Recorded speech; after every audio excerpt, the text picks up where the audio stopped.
حتى إذا جاء أحدهم الموت قال رب ارجعوا لعلي أعمل صالحا فيما ترك كلا إنه كلمة هو قائلها ومن ورائهم برزخ إلى يوم يبعثون وقال وجاءت سكرة الموت بالحق وقال النبي صلى الله عليه وسلم يا إخواني لمثل هذا فعدوا أما بعد. تمام تعریفیں اس اللہ عز و جل کے لیے لائق و زیبا ہے جو تمام جہانوں کا بنانے والا اور اسے پالنے والا ہے، اور درود و سلام اس کے آخری نبی محمد صلی اللہ علیہ وسلم پر۔ الحمدللہ ہم یہاں اس 10 روزہ اسلامک کانفرنس کے 8ویں نشست اور 8ویں دن جمع ہوئے، اور انشاءاللہ عزیز اس کے دوسرے نشست میں سیشن میں جیسا کہ آپ کے سامنے اعلان کیا گیا تھا کہ انشاءاللہ عزیز میں چند باتیں آپ تمام کے سامنے موت کے حالات اور قبر اس تعلق سے کچھ باتیں رکھنے کی کوشش کروں گا کہ موت اس کی کیفیتیں کیا ہوں گی، اور موت کے بعد ایک انسان کے ساتھ قبر میں کیا ہوتا ہے۔ اللہ رب العزت نے موت اور اس کا تذکرہ اپنی کتاب میں، نبی اکرم صلی اللہ علیہ وسلم نے احادیث کے اندر، اقوال صحابہ اور تابعین تبع تابعین بکثرت موت کے تعلق سے ہمیں تذکرے ملتے ہیں، چونکہ موت ایک ایسی حقیقت ہے جس سے دنیا کے کسی انسان کو، چاہے کسی مذہب، رنگ اور نسل اور دین اور فرقے کو ماننے والا ہو، یہ ایک ایسی متفق چیز ہے، یہ ایک ایسی چیز ہے جس پر سارے کے سارے اتفاق رکھتے ہیں، یونائٹڈ ہے کہ موت آنی ہے، چاہے وہ کسی مذہب، کسی دھرم، کسی پنتھ، کسی فرقے یا کسی جو ہے رنگ اور نسل سے تعلق رکھتا ہو۔ ایسا آپ کو کبھی سننے میں نہیں آئے گا کہ یہ لوگ موت پر اعتماد نہیں کرتے، یا موت پر بھروسہ نہیں کرتے، یا موت کا ان کے پاس کوئی تصور نہیں ہے، یا موت کا معاملہ نہیں ہے۔ اس چیز میں اختلاف ملے گا کہ رب ایک ہے، 2 ہے، 3 ہے یا سینکڑوں ہیں۔ اس چیز میں بھی اختلاف ملے گا کہ فلاں انبیاء ہے یا نہیں ہے، اس میں اختلاف۔ اس چیز میں اختلاف ملے گا کہ نیکی اور بدی کیا ہے، حرام اور حلال کیا ہے، لیکن اس چیز میں کسی کو اختلاف نہیں ہے، موت ایک اٹل حقیقت ہے اور انسان کو اس مرحلے سے گزرنا ہے، اس لیے کہ جو ذی نفس ہوتا ہے، پیدا ہوتا ہے، اس کو اس کی نفس پھر ختم ہوتی ہے، وہ خاتمے کو موت کہا جاتا ہے عربی زبان کے اندر۔ مرنا جس کو کہیں گے عام زبان میں جو ہے اردو زبان میں جس طرح ہم کہتے ہیں، یا مرتیو کہتے ہیں کہ انسان مر جاتا ہے، ختم ہو جاتا ہے، فنا ہو جاتا ہے، تو جو پیدا ہوا اسے ختم ہونا ہے، اس چیز پر سبھی کا جو اتفاق ہے۔ اسلام ایک ایسا عالمی دین ہے جس نے انسانوں کے تمام سوالات کے جواب دیے۔ یہ وہ دین ہے جو انسانوں کو تعلیم دیتا ہے کہ تم دنیا میں کیوں آئے ہو، یہ وہ دین ہے جو یہ تعلیم دیتا ہے کہ تمہیں کیا کرنا ہے اس دنیا میں، یہ وہ دین ہے جو یہ بتاتا ہے کہ تم مرنے کے بعد کہاں جانے والے ہو، اور یہ وہ دین ہے جو بتاتا ہے کہ مرنے کے بعد تمہارے ساتھ کیا ہونے والا دوبارہ اٹھنے کے بعد، یہ وہ دین ہے بتاتا ہے کہ اچھے کرم، اچھے کام، نیکی کرنے والوں کا کیا انجام ہوگا، یہ وہ دین ہے جو بتاتا ہے کہ برے کرم، سو کرم، برے کام کرنے کا نتیجہ کیا ہوگا، گناہ اور معصیت والے کہاں جائیں گے اور کیا سلوک ہوگا۔ تو گویا اسلام وہ دین ہے جس نے پیدائش سے لے کر موت تک، موت کے بعد اٹھائے جانے کو اور اس کے بعد کے تمام مرحلے کو اپنے ماننے والے کو بتفصیل ڈسکس کیے، بتفصیل بیان کیے کہ اے لوگوں یہ ہے تمہارا معاملہ، اور اس کی ساری تعلیمات، اس کا سارا جو کچھ اس نے کہا ہے یہ ساری انسانیت کے لیے۔ اسلام کوئی ایک ایسا دین یا مذہب نہیں ہے جو کسی مذہب یا جاتی یا رنگ یا نسل یا قوم کے لیے آیا ہے، یہ وہ دین ہے جو ساری انسانیت کے لیے آیا ہے۔ اور 3 اہم سوال جس کو انسان بار بار اٹھاتے رہے ہیں اور آج بھی یہ سوال انسان کو چبھتے ہیں، اس کا جواب اس سے نہیں مل پاتا، اسلام نے ان سوالات کے مفصل جواب دیے۔ پہلا سوال، ہم کہاں سے آئے ہیں؟ دوسرا سوال، ہم کیوں آئے ہیں اس دنیا کے اندر، کیا مقصد ہے؟ تیسرا سوال، اس دنیا کے بعد کیا ہونے والا ہے آخر؟ کیا ہم مر کھپ جائیں گے اور مٹی بن جائیں گے؟ کیا ہمارے کرموں کے حساب سے ہم دوبارہ اٹھائے جائیں گے یا نہیں اٹھائے جائیں گے؟ کیا ہونے والا ہے؟ یا پھر سب اٹھ کے سیدھے جنت میں، سورگ میں چلے جائیں گے، یا نرک جیسی یا جہنم جیسی کوئی چیز بھی ہے جس میں گناہگار اور سزا یافتہ لوگوں کو سزا ملے گی؟ تو اسلام کلیئر کٹ بہت ہی واضح انداز میں جواب دیتا ہے، ہم اللہ رب العزت کی طرف سے دنیا میں بھیجے گئے ہیں، تو ہم کہاں سے آئے ہیں؟ ہم جنت سے نکلے ہیں، آدم ہمارے باپ جنت میں بنائے گئے تھے، ہم وہاں سے نکلے تو ہم جنت سے آئے ہیں۔ اس دنیا میں کیوں آئے ہیں؟ سورہ زاریات سورہ نمبر 51 آیت نمبر 56، وما خلقت الجن والانس الا لیعبدون، تمہیں ہم نے دنیا میں جن اور انس کو اس لیے بھیجا تاکہ تم لوگ ہماری عبادت کر کے آؤ۔ تو اللہ نے مجھے اور آپ کو اور سارے مانووں کو اور سارے انسانوں کو اس لیے بنایا صرف اور صرف کہ وہ ایک اللہ کی پرستش، عبادت، پوجا اور اسی کی جو ہے بات کو مانے اور اسی کے طریقے پر چلے۔ یہ دنیا میں آنے کا مقصد ہے۔ اور اس کے بعد کیا ہونے والا ہے، ہم کہاں جائیں گے؟ تو اسلام نے ایک clear cut open guidelines دیے کہ تم مرنے والے ہو، اور یہ آنکھ بند ہونے کے بعد، یہ دنیا سے اٹھنے کے بعد تم ختم نہیں ہونے والے ہو انسانوں۔ اس کے بعد ایک لا تعداد اتنی لمبی زندگی جس کو ڈیفائن نہیں کیا سکتا، اس کو قرآن نے خلد کہا، ہمیشہ ہمیشہ ہمیشہ ہمیشہ چلنے والی ایک زندگی، جس کا ایک ایک دن، ایک دیوس 50,000 سال سے زیادہ کا ہونے والا ہے۔ تو ویسی زندگی میں ہر انسان کو قدم رکھنا ہے۔ اس کے اعمال کے اعتبار سے وہ 50,000 سال کے ایک دن میں فائدہ، مزے، عیش اور نعمتیں اٹھائیں گا، اور اگر یہاں برے کرم اور غلط کام کر کے گیا تو اس زندگی میں یاتنائیں، کٹھنائیاں، تکلیفیں، اذیتیں، دردناک عذاب کا اسے سامنا کرنا پڑے گا۔ تو اسلام نے ہر سوال جو انسانی ذہن میں اٹھتا ہے، اس کے بنانے کے تعلق سے،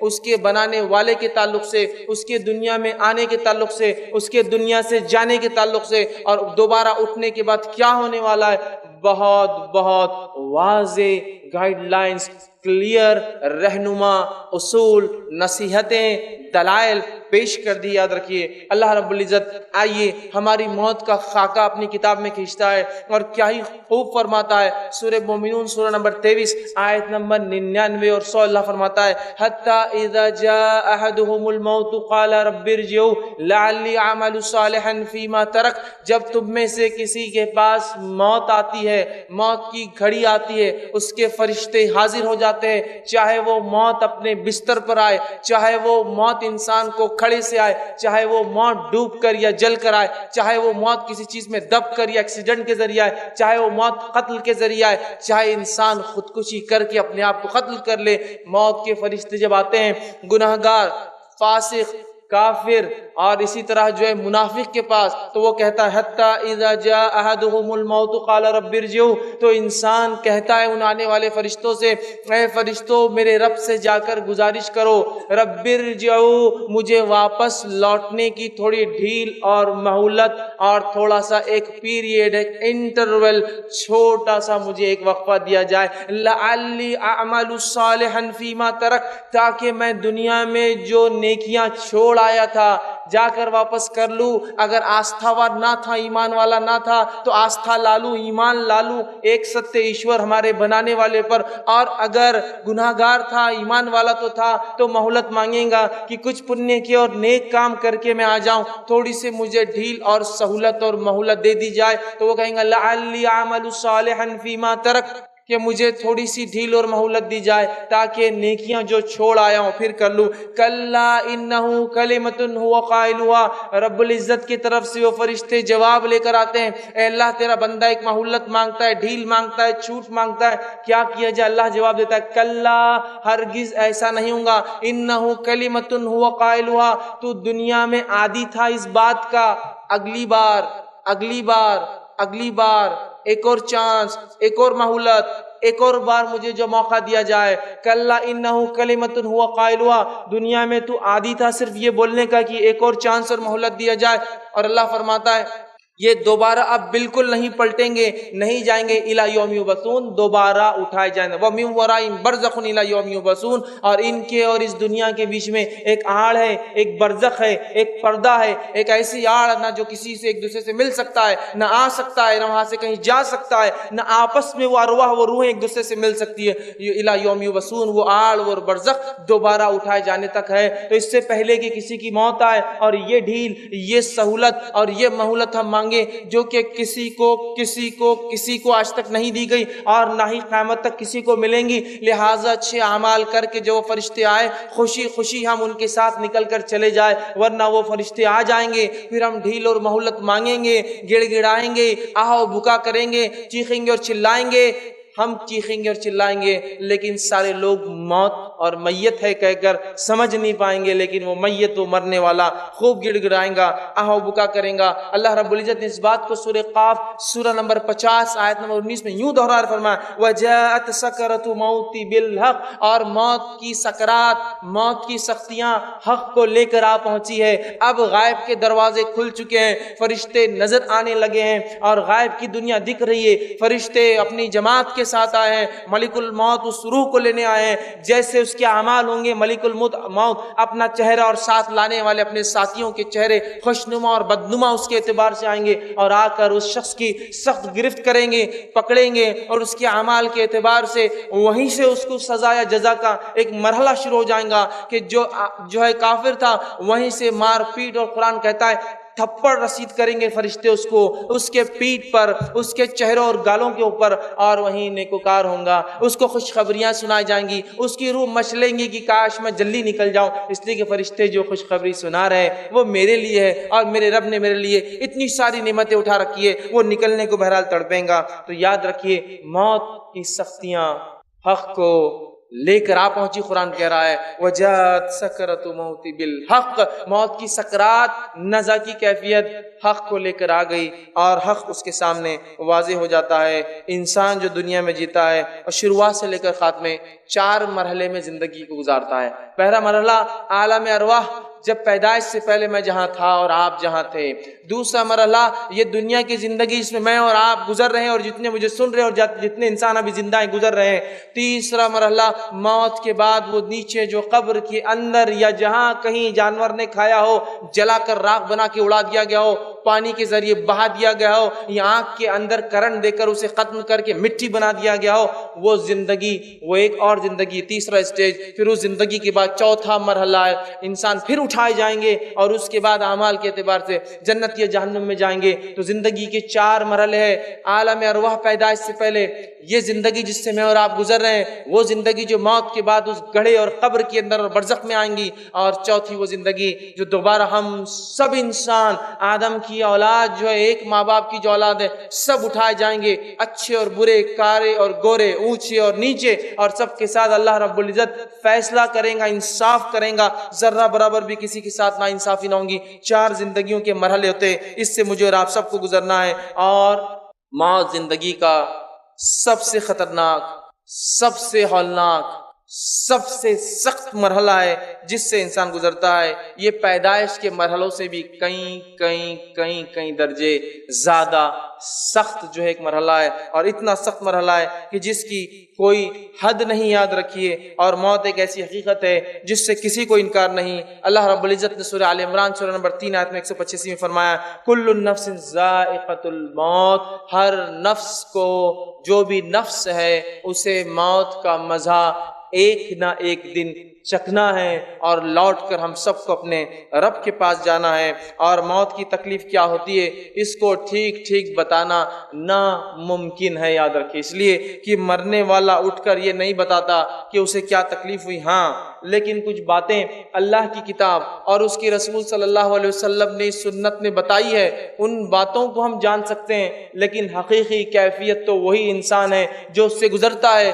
اور یاد رکھیے موت وہ مرحلہ ہے جس سے کوئی مستثنا ایکسپشنل نہیں ہے، سب کو اس سے گزرنا ہے، چاہے کسی مذہب اور کسی دین، کسی ملت اور کسی قوم کا وہ رہنے والا تھا، تو اس سے گزرنا ہے۔ تو ٹھیک بتانا ناممکن ہے، لیکن اللہ رب العزت نے جو موت کی سختی اپنی کتاب میں، نبی اکرم صلی اللہ علیہ وسلم نے موت کی سختی جو کتاب میں بتائی ہے، اس میں سے ایک بات سورہ قیامہ سورہ نمبر 75 آیت نمبر 24 سے لے کر 35 میں اللہ فرماتا ہے، اور خاص طور سے گنہگار انسان کے لیے، ویسے نیکوکار کے لیے بھی بہت ساری باتیں ہیں، لیکن گنہگار انسان کے لیے اللہ فرماتا ہے، کہتا ہے وَوُجُوهٍ يَوْمَئِذٍ بَاسِرَةٌ، اور اللہ فرماتا ہے اور کتنے چہرے اس دن اداس ہوں گے، کتنے چہرے اس دن اداس ہوں گے۔ پھر فرمایا تَظَنُّ أَن يَفْعَلَ بِهَا فَاقِرَةٌ، سمجھتے ہوں گے کہ ان کے ساتھ اب کمر توڑ معاملہ، بہت سخت معاملہ ہونے والا ہے۔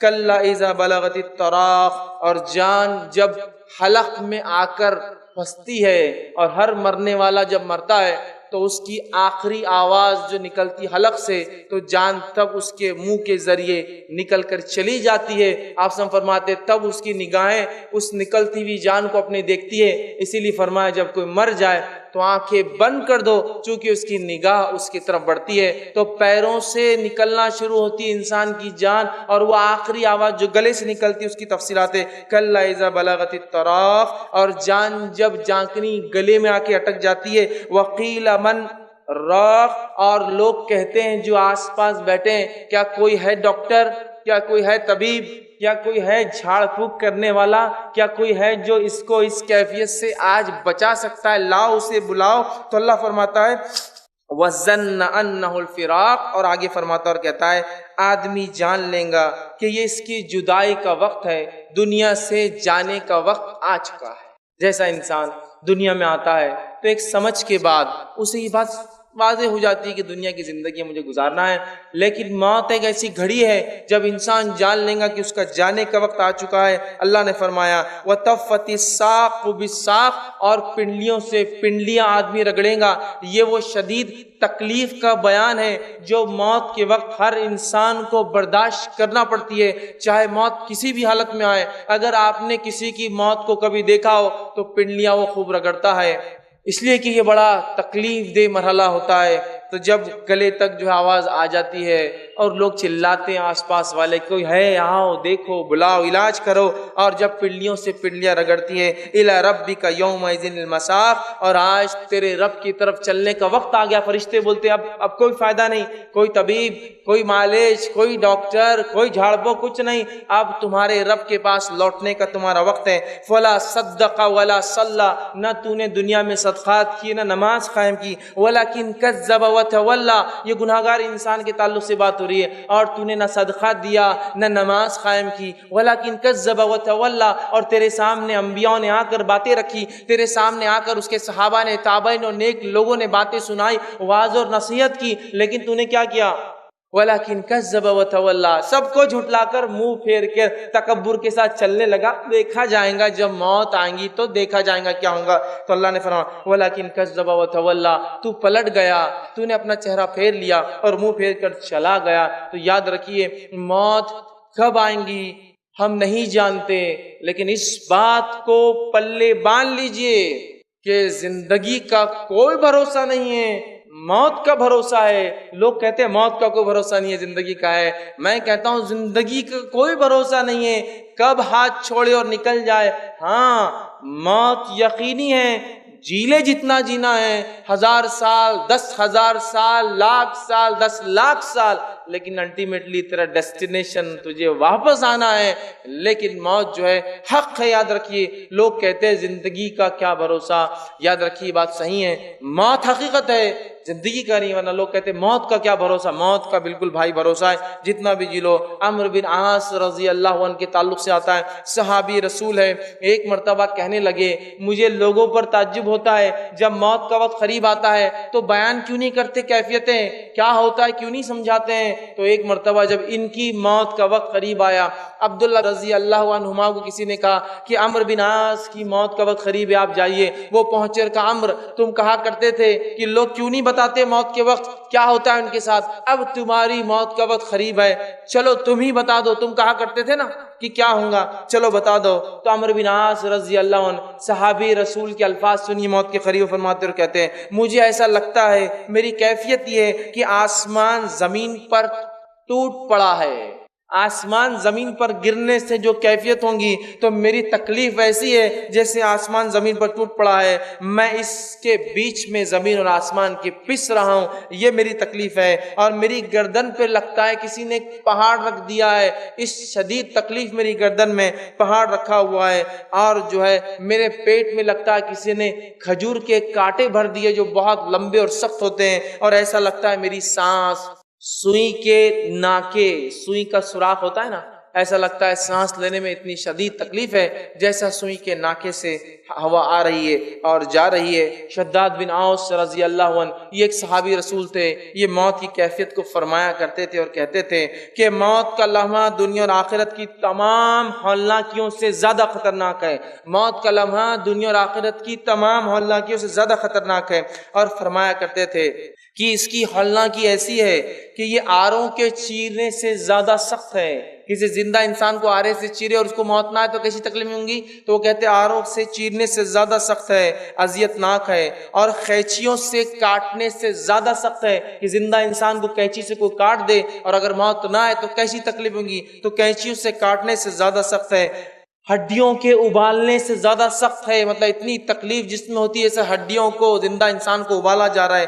آگے کہتے ہیں اگر مردہ اٹھ کر موت کی سختیاں بیان کر دے تو تم لوگ نیند اور چین چھوڑ دو گے اور آرام نہیں کرو گے، صرف اچھے اعمال میں لگ جاؤ گے تاکہ آخرت بن جائے۔ اسی طرح ہم دیکھتے ہیں خود نبی اکرم صلی اللہ علیہ وسلم جب آپ کی وفات کا وقت قریب آیا، جب آپ کے انتقال کا وقت قریب آیا، یہ انسانوں میں سب سے نیک انسان تھے جس کو دنیا نے کبھی دیکھا ہے اور دیکھیں گی۔ یاد رکھیے نبی اکرم صلی اللہ علیہ وسلم چونکہ وفات سے، انتقال سے کوئی مستثنا نہیں ہے۔ آدم علیہ السلام آئے تو دنیا سے چلے گئے، نوح آئے تو وہ بھی چلے گئے، ابراہیم آئے تو وہ بھی جانے کے لیے چلے گئے، موسیٰ بھی آئے تو چلے گئے، عیسیٰ علیہ السلام اٹھا لیے گئے، لیکن آئیں گے چونکہ موت ضروری ہے۔ پھر اپنی زندگی 40 سالہ گزار کے موت اور وفات پھر پا کے جائیں گے۔ نبی اکرم صلی اللہ علیہ وسلم آئے تو آپ بھی چلے گئے۔ تو آئیے آپ صلی اللہ علیہ وسلم کی کیا کیفیت تھی،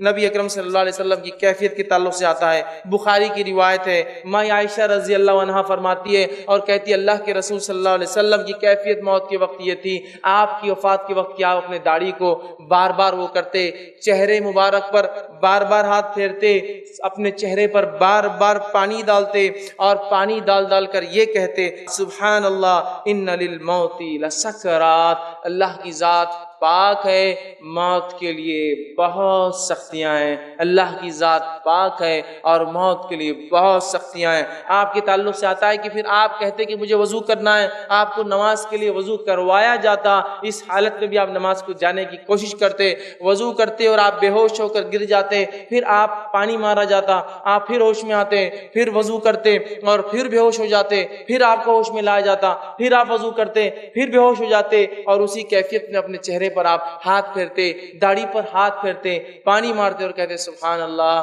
اللہ کی ذات پاک ہے، موت کے لیے بہت شدید تکلیفیں ہیں۔ ماں عائشہ رضی اللہ عنہا فرماتی ہے رسول اکرم صلی اللہ علیہ وسلم میری مانڈی کے اوپر وفات کر گئے، آپ کی حالت اور کیفیت وفات کی دیکھ کر مجھے اس کے بعد کسی کی موت کی خبر سن کے بہت زیادہ غم نہیں ہوتا تھا، اس لیے کہ میں نے اپنے نبی کی وفات خود دیکھی تھی۔ تو یہ رسول اللہ صلی اللہ علیہ وسلم کی کیفیت ہے، اور جو ہے ہم جو اس موت کو معمولی اور مذاق سمجھتے ہیں، اس کے لیے ہماری کوئی تیاریاں نظر نہیں آتی، کوششیں نظر نہیں آتی۔ اللہ جو بات کہتا ہے جس کے پاس لوٹ کر جانا ہے اسی کے پاس، اس کے بتائے ہوئے طریقے، دین، شریعت اور اس کے نبی کی سنت کی طرف وہ رجحان نظر نہیں آتا۔ ہمارے چہرے، ہمارے لباس، ہمارے معاملات، ہماری تجارتیں، ہمارے شادی بیاہ، ہماری تمام چیزوں سے ایسا نہیں لگتا کہ کبھی مجھے اور آپ کو مرنا ہے۔ لیکن میرے بھائی یاد رکھو، پچھلے رمضان بھی ہم لوگ جمع ہوئے تھے، پچھلے رمضان کئی لوگ تھے جو اس مجمع میں آتے تھے اور لائیو کانفرنس کو سنتے تھے۔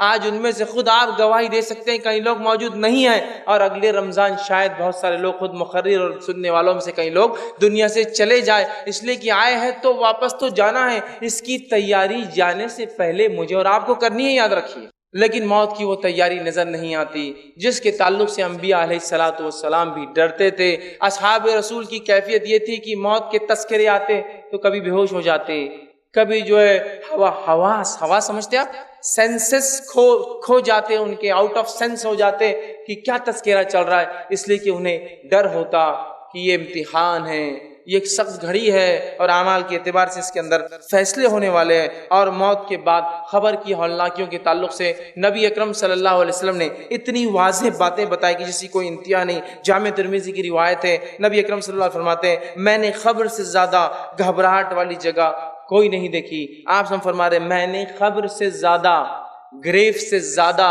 وہ اندر جو گڑھا زمین میں کیا جاتا ہے جس کو قبر کہتے ہیں، اس سے زیادہ ہولناک، گھبراہٹ والی اور خطرناک جگہ نہیں دیکھیے۔ اور کیوں نہ ہو تھوڑا قبر کو اگر تصور کر لیا جائے، سوچا جائے، مٹی کا گھروندہ ہے، مٹی کا بچھونا ہے، مٹی کا اوڑھنا ہے، آزو مٹی اور بازو مٹی ہے، من بھر مٹی اوپر سے بھی ڈال دی گئی ہے، نہ کوئی سوراخ ہے، نہ کوئی دیا ہے، نہ کوئی لائٹ ہے، نہ کوئی چھوٹا سا ٹمٹما ہے کہ جس سے کچھ روشنی مل جائے، سانپ اور بچھو ہے، جانور اور کیڑے اور مکوڑوں کا گھر ہے، انسانی جسم گل اور سڑ جاتے ہیں، لیکن یاد رکھیے اللہ رب العزت دوبارہ اٹھا کر عالم برزخ میں اپنی قدرت سے ان کو ان کے اعمال کے اعتبار سے گرفت کرتا ہے۔ اور خبر ایک بہت ہی سخت جگہ ہے، اور اسی خبر کے فتنے سے نبی اکرم صلی اللہ علیہ وسلم پناہ مانگتے۔ مسند احمد کی روایت ہے، آپ صلی اللہ علیہ وسلم دعائیں سکھلاتے تھے کہ کیا دعائیں کرنا ہے کہ ہم قبر میں آزمائے نہ جائیں، کہ ہمیں قبر کی عذاب سے بچا لیا جائے، ہمیں قبر کی سختیوں سے جو ہے بچا لیا جائے۔ اسی طرح ہم دیکھتے ہیں سنن نسائی کی روایت ہے، رسول اللہ صلی اللہ علیہ وسلم فرماتے ہیں، غور سے سنیے روایت کا، فرماتے ہیں کہ تم لوگ فتنے قبر میں دجال سے بھی زیادہ جو ہے آزمائے جاؤ گے، تم لوگ فتنے قبر میں دجال سے بھی زیادہ۔ دجال کا فتنہ جب سے دنیا بنی ہے تو ختم ہونے تک دجال کا فتنہ سب سے بڑا فتنہ ہے۔ اس کے فتنے کی شدت یہ ہے کہ آدم علیہ السلام نے اس کے تعلق سے اپنی قوم کو ڈرایا، نوح علیہ السلام نے اپنی قوم کو نصیحت کی اور واعظ کیا، جبکہ یہ آنے والا ہے امت محمدیہ کے اندر، لیکن پہلے نبی اور پہلے رسول نے اس سے ڈرایا تو کہا تم قبر میں دجال کے فتنوں سے زیادہ جو ہے آزمائے جاؤں گے۔ اس بات کو سن کر صحابہ زار و قطار رونے لگے کہ کیا اتنی سخت آزمائش ہماری قبروں میں ہونے والی ہے؟ تو آپ نے کہا تمہاری اتنی آزمائش ہوگی۔ جامع ترمذی کی روایت ہے، عثمان بن عفان رضی اللہ عنہ کے تعلق سے آتا ہے کہ جب آپ قبر کے پاس سے گزرتے یا قبرستان جاتے، قبر کے پاس جاتے تاکہ عبرت حاصل ہو، تو آپ کی کیفیت یہ ہوتی کہ اتنا روتے اتنا روتے اتنا روتے کہ آپ کی داڑھی جو بہت گھنی تھی آنسوؤں سے بھر جاتی، اور کہا کرتے تھے کہ یہ منزل جس کے لیے آسان ہو گئی باقی ساری منزلیں اس کے لیے آسان ہیں، اور جس کے لیے اس منزل میں سختی اور پکڑ ہو گئی باقی سارے مرحلے پہلے سور سے لے کر قیامت تک اور اس کے بعد جو ہے حشر اور آخرت تک، اس کے لیے حساب و کتاب تک سارے مرحلے اس کے لیے بہت مشکل ہے۔ بہقی کی روایت ہے، عمر بن خطاب رضی اللہ عنہ جو کہ بہت سخت جان اور ایک قوی ہیکل مضبوط قسم کے جسامت والے انسان تھے، اس صحابی کے تعلق سے خلیفہ رسول تھے، جو ہے دوسرے جو ہے خلیفہ تھے، اور اس کے ساتھ ساتھ آپ کے کئی فضائل ہیں۔ آپ کے تعلق سے آتا ہے کہ آپ اتنا روتے تھے، قبر کا سوچ سوچ کے اتنا روتے تھے کہ آخر وقت میں آپ کی وفات سے پہلے چہرے کے اوپر 2 لکیریں پڑ گئی تھی، جس کے آنسو جانے اور جانے کی وجہ سے چہرے پر 2 سیاہ لکیریں پڑ گئی تھی، چونکہ آنسو ہمیشہ وہاں سے بہہ کر نیچے کی طرف آتے تھے۔ اتنا صحابہ روتے تھے اور اس قبر سے اور موت کی کیفیت سے پناہ مانگتے تھے، لیکن ہمارے اعمال، ہمارے معاملات آج نظر نہیں آتے کہ کسی بھی چیز سے پہلے کبھی یہ سوچا ہوں کہ مرنے کے بعد اس کے وجہ سے کیا انجام میرا ہو سکتا ہے۔ نوجوان ہے تو اپنی جوانی کے اس میں عالم میں غرق ہے، نشہ، منشیات، لڑکیوں کو چھیڑنا اور افیئرز اور زنا اور بدکاریاں اور اپنی جوانیوں کو برباد کرنا۔ بچے ہیں تو والدین ان کو تعلیم اور تربیت نہیں دے رہے اسلام کی، بڑے ہونے کے بعد جو محنت اور مشقت حلال کے لیے ہونی چاہیے وہ حرام کے لیے ہم کرتے ہیں۔ ساری زندگی جو ہے صرف ادھر اور ادھر اور اس کو اور اس کو تکلیف دے کر مال کمانا چاہتے ہیں، حرام کاریوں میں اپنی زندگیاں گزارنا چاہتے ہیں، حلال کو حلال نہیں سمجھتے اس کو حرام کر لیتے ہیں، حرام کو حرام نہیں سمجھتے اپنے نفسوں پر ہر چیز کو حلال کر رکھا ہے۔ پھر تصور اور سوچ بھی یہ کہ اللہ موت اچھی دے، کیسے کسی کو اچھی موت مل سکتی ہے جب یہ اتنے بڑے بڑے انبیاء اور اتنے بڑے بڑے شہداء، اتنے بڑے بڑے صلحاء اور اتنے بڑے بڑے صحابہ کا یہ حال ہے کہ یہ اپنی اموات، اپنی موت سے ڈرتے تھے اور اللہ سے گڑ گڑا رہے ہیں، دعائیں مانگ رہے ہیں۔ پھر ہم کس طرح سے بے باکی سے گناہ کر کے یہ سوچ سکتے ہیں کہ اللہ رب العزت ہمیں آخرت میں اچھی جو ہے زندگی دیں گا اور اچھی موت نصیب کریں گا؟ اچھی موت کے لیے اچھے اعمال کرنے پڑتے ہیں، اس کے بعد اللہ کا فضل اور پھر رحم ہوتا ہے انسان کا۔ تو اچھی موت، اچھی محشر کی زندگی، اچھا حساب اور کتاب، آخرت میں فیصلے کے اعتبار سے جنت، یہ آسانی سے حاصل نہیں ہوتی ہے۔ مجھے اور آپ کو اپنی زندگیوں کو بہت سیویئرلی، سیریسلی، ڈراسٹیکلی جلدی شدت کے ساتھ اور بہت رفتار سے بدلنا ہے، اس لیے کہ آپ بھی نہیں جانتے اور میں بھی نہیں جانتا ہوں کہ میں کب دنیا سے چلا جاؤں گا اور آپ کب چلے جائیں گے۔ اگر وقفہ دیا گیا ہوتا کہ 60 سال 65 سال 70 سال تو شاید پھر کچھ تیاری کر لیتے کہ موت سے پہلے تیاری ہو جائے۔ ہم نہیں جانتے میرے بھائی، اور لوگ کہتے ہیں نوجوان تو ہے آخر وقت میں انشاءاللہ العزیز نیک عمل کریں گے۔ میرے بھائی بوڑھوں کے مقابلے نوجوانوں کو تو جلدی مرتے ہوئے دیکھا ہے میں نے، جلدی مرتے ہوئے دیکھا ہے۔ تو کیوں یہ چکر میں ہے کہ نہیں ابھی تو جوانی ہے؟ ماں باپ کیوں یہ چکر میں ہے کہ بچہ بھی جوان ہے دین پہ عمل مت کراؤ؟ اس لیے کہ بعد میں کریں گے نا، زندگی پڑی ہے۔ اللہ تعالیٰ کو ریٹائرمنٹ کی بات کی عبادتیں پسند نہیں ہے، یاد رکھیے۔ اللہ کو وہ جوانی کا پرائم ٹائم چاہیے آپ کو اور میرا۔ اللہ کو جس چیز کے لیے حکومت کہہ رہی ہے تم بیکار ہو ہمارے لیے چلے جاؤ، وہ چیز اللہ کے لیے دینا چاہتے ہیں کہ جب زندگی بھر تو رشوت خوری لوٹ مار کھسوٹ سب کر لیں گے اور 58 اور 60 سال کے بعد ریٹائرمنٹ لے کر اللہ اللہ کر لیں گے، حج کر لیں گے، داڑھی رکھ لیں گے۔ ارے جس عمر کو تو حکومت کہہ رہی بیکار ہو گیا تو گھر جا کر بیٹھ، اس عمر کو اللہ کے لیے دینا چاہتے ہیں؟ اور اپنی جوانیوں کو والدین خود بچوں کو کہتے ہیں کہ ابھی ضرورت نہیں ہے، تو کیا تم لکھا کر لائے ہو تمہارے بچے کتنے دن جئیں گے؟ اور کیا میں لکھا کر لایا ہوں کہ میں اتنے دن میں مروں گا اور بوڑھا ہوں گا؟ ہمیں اپنی زندگیوں کو بہت جلدی تبدیل کرنا ہے، اس سے پہلے کہ موت کا شکنجہ کھس لیا جائے، فرشتوں کو آرڈر اور حکم دے دیا جائے، پھر اس کے بعد ہم کہیں حتی اذا جاء احد الموت قال رب ارجعون، اے اللہ تھوڑی سی مہلت دی جائے، واپس ریٹرن لوٹنا ہے، نیک کام کرنا ہے۔ لعلی اعمل صالحا فیما ترک، جو نیکیاں تیرے نبی بتا کر گئے تھے، تیرے دین و شریعت نے بتائی تھی، میں کر کے آؤں۔ نہیں ملنے والا یہ موقع یاد رکھیے، نہیں ملے گا۔ اور انسان کی فطرت ہے، اسے کہا جائے نماز اگلے جمعے سے، دیندار بنو اگلے رمضان سے، اچھا پڑھو اگلے سیمسٹر سے، فلاں کام اگلی فصل سے، اچھا بزنس کرو اگلے سیزن سے، اگلا اگلا اگلا موقع چاہیے۔ اللہ کہتا ہے کلا نہیں ملنے والا تجھے اگلا موقع، چونکہ تیری فطرت ہے اگلا موقع چاہیے اور تو کرتا نہیں اعمال۔ لہٰذا اپنی زندگیوں کو بہت جلدی تبدیل کرنا ہے۔ میں اور آپ نہیں جانتے کیا حال ہونے والا ہے۔ ابن ماجہ کی روایت ہے، ابو ذر غفاری رضی اللہ عنہ فرمایا کرتے تھے جب برزخ اور موت کی کیفیت اللہ کے رسول صلی اللہ علیہ وسلم بیان کی تو کہنے لگے کاش کہ میں درخت ہوتا، لوگ آتے کاٹتے سکھا کے مجھے جلا دیتے، میں انسان پیدا نہ ہوا ہوتا، اس لیے کہ درخت سے پوچھ نہیں ہونے والی، مجھ سے اللہ رب العزت پوچھ کرنے والا ہے۔ کتاب الزہد کے اندر ابو ہریرہ رضی اللہ عنہ کے تعلق سے آتا ہے کہ جب آپ کی موت کا وقت قریب آیا، انتقال کا وقت قریب آیا، دنیا سے کوچ کر جانے کا وقت قریب آیا تو رونے لگے۔ یہ بھی خوش نصیبی کی موت ہے کہ انسان بیمار ہو اور توبہ کا موقع ملے۔ اچانک آنے والی موتوں میں توبہ کا موقع نہیں ملتا ہے۔ تو بہرحال تو رونے لگے اس موت کی کیفیت میں، اور روتے روتے جو ہے لوگوں نے پوچھا اے ابو ہریرہ کیوں روتے ہو؟ کیا دنیا سے جانے کا غم ستاتا ہے تمہیں؟ تو کہنے لگے ابو ہریرہ رضی اللہ عنہ کہ کہا دنیا سے جانے کا چھوڑنے کا غم نہیں ہے، لیکن میرا سفر بہت لمبا ہے، طویل سفر ہے میرا، اور خلیل زاد راہ ہے میرے پاس، توشہ بہت کم تیار کیا ہے، سفر کچھ زیادہ ہی لمبا ہے، سفر لمبا ہے، میں نے زاد راہ سفر کی تیاری کے لیے سامان کم جمع کیا ہے۔ اور پھر فرماتے ہیں میں نے اپنی زندگی کی شام ایک ایسے ٹیلے پر گزاری ہے جس کے آگے میں نہیں جانتا ٹیلا پار کرنے کے بعد کہ میرے لیے جہنم ہے یا میرے لیے جنت رکھی گئی ہے۔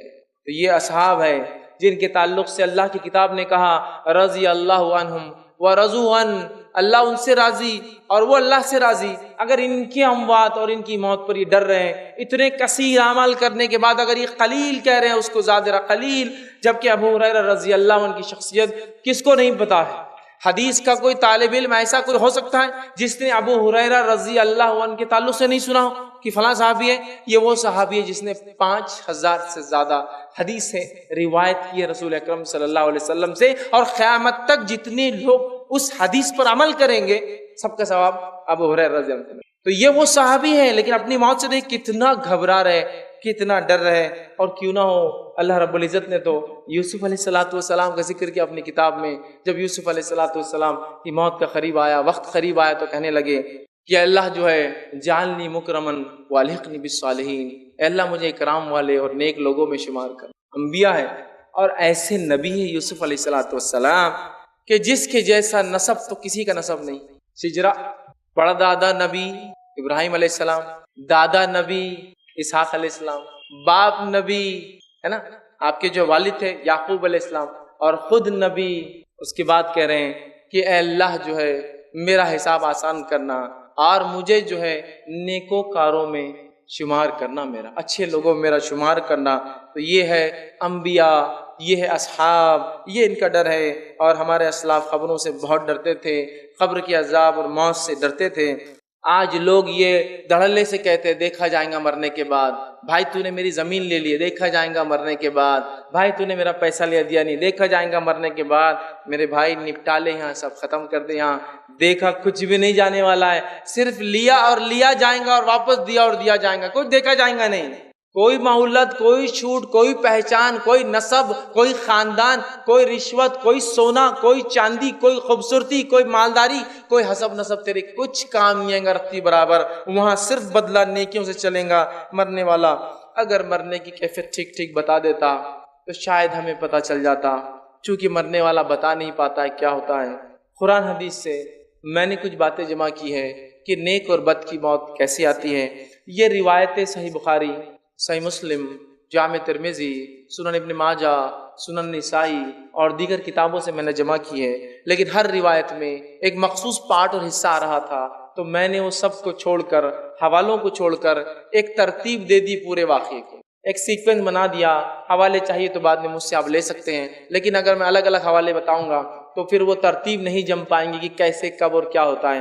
لہٰذا میں نے سب روایتوں کو ملا کر ایک ترتیب وار واقعہ آپ کے سامنے میں بیان کر رہا ہوں، تاکہ ایک تسلسل کے ساتھ ایک سیکوینس میں سٹوری یا ایک سیکوینس میں واقعہ آپ کے سامنے آ جائے، ورنہ الگ الگ حوالے میرے پاس پورے موجود ہیں۔ تو آئیے اچھے اور برے کے ساتھ کیا ہوتا ہے اس کی تفصیلات ہم دیکھتے ہیں، تاکہ ہمیں پتہ چل جائے موت کیسی کیفیت اور موت کے بعد کیا ہونے والا ہے۔ تو آئیے سب سے پہلے نیک انسان سے شروع کرتے ہیں، سیدھے ہاتھ والے لوگوں سے شروع کرتے ہیں، جنتی لوگوں سے شروعات کرتے ہیں، اللہ کے انبیاء، صلحاء مطلب صالحین، صدیقین، شہداء اور نیکوکاروں سے شروع کرتے ہیں۔ ان کی کیفیت کیا ہوں گی نیک لوگوں کی؟ تو سب سے پہلی چیز، جب موت کا وقت آتا ہے تو نیک لوگوں کے پاس فرشتے سورج جیسی روشن شکلیں لے کر آتے ہیں، کبھی ایک، کبھی دو اور کبھی اس سے زائد آتے ہیں، چمکدار روشن شکلیں لے کر آتے ہیں، خوشبودار جو ہے خوشبو کے ساتھ، اور جو اچھے اچھے چہروں والے فرشتے اس کے پاس آتے ہیں، اور اس کے لیے خوشبودار کفن کو ساتھ لاتے ہیں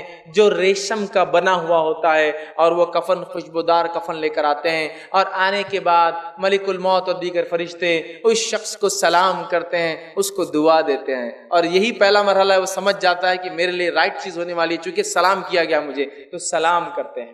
اس لیے میں بار بار کہتا ہوں لوگوں سے، پہچان ہو تو ایسی ہو کہ فرشتے سلام کرے اور اس کا انتظار وہاں ہو۔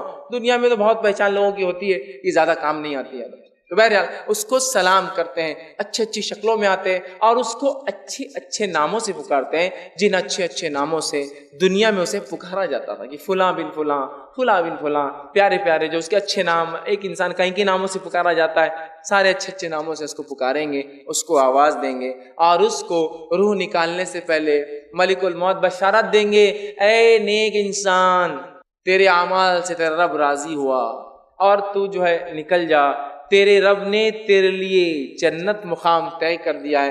جو ہی وہ نیک انسان کی روح اس بات کو سنتی ہے کہ اس کے رب نے اس کے لیے جنت طے کر دی ہے، وہ مچلتی ہے، لپکتی ہے، اور فرشتوں سے کہتی ہے نکالو مجھے، جلدی باہر نکالو، اس لیے کہ میرے رب نے میرے لیے جنت اٹھا رکھی ہے۔ اور وہ تیزی کے ساتھ باہر نکلتی ہے، اور جب نکلتی ہے تو آپ صلی اللہ علیہ وسلم فرماتے ہیں اس آسانی سے نکل جاتی ہے جیسا ایک تھیلی میں پانی کو کھول دیا جائے، پانی گر جاتا ہے، اس طرح سے ایزیلی وہ جو ہے روح نکل جاتی ہے۔ اور نکلنے کے بعد فرشتے جو معطر خوشبودار کفن، دنیا میں تو ہم بہت خوشبو لگاتے ہیں نا، یہ خوشبو اصل ہے جو مرنے کے بعد ملے انسان کو، تو معطر ایک کفن جو ریشمی ہوتا ہے، ریشم کا بنا ہوا ہوتا ہے، لا کر اس کفن میں اس کو لپیٹ دیتے ہیں۔ لپیٹنے کے بعد اس کا استقبال اور ویلکم ہوتا ہے، اسے لے کر فرشتے پہلی آسمان کی طرف بڑھتے ہیں۔ پہلے آسمان پر جب وہ روح جاتی ہے، اس کی خوشبو سے پہلے آسمان کے لوگ جان لیتے ہیں کوئی نیک روح آ رہی ہے،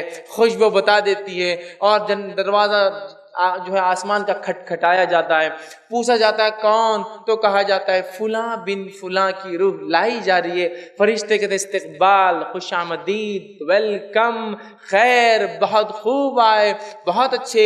دروازے کھول دیے جاتے ہیں، پہلے آسمان کے فرشتے مبارکباد دیتے ہیں اس مبارک روح کو کہ تو بہت کامیاب روح رہی، تیرا سکسیسفل مشن رہا دنیا کے اندر، آ جا، ویلکم، سلام کرتے ہیں۔ اور اس کے ساتھ اس کی محبت میں، چونکہ اس کی خوشبو اور نیک بندہ تھا، اس کو چھوڑنے ان فرشتوں کے ساتھ جو روح نکال کر لائے دوسرے آسمان کے دروازوں تک جاتے ہیں چھوڑنے کے لیے۔ چلو دوسرے آسمان کے دروازے پہ دستک دی جاتی ہے، دوسرے آسمان کے فرشتے بھاپ لیتے ہیں کوئی نیک روح آ چکی ہے، خوشبو سے دروازہ کھول کر سلام ہوتا ہے، ویلکم کیا جاتا ہے، استقبال کیا جاتا ہے، مبارکبادیں دی جاتی ہے کہ تم کامیاب رہے اپنی زندگی کے اندر، آؤ۔ اور پھر تیسرے آسمان تک سارے لوگ مل کر فرشتے چھوڑنے جاتے ہیں، چھوڑ کر آتے ہیں۔ مرحلہ 1 2 3 4 5 6 7ویں آسمان تک جاتا ہے۔ وہ پھر 7ویں آسمان پہ جانے کے بعد اللہ تعالیٰ آواز دیتا ہے اور کہتا ہے، حکم دیتا ہے اور کہتا ہے اسے لے جا کر میرے بندے کو وہیں ڈال دو، اس لیے کہ میں نے اسے مٹی سے پیدا کیا تھا اور دوبارہ اسی سے اٹھانے والا ہوں۔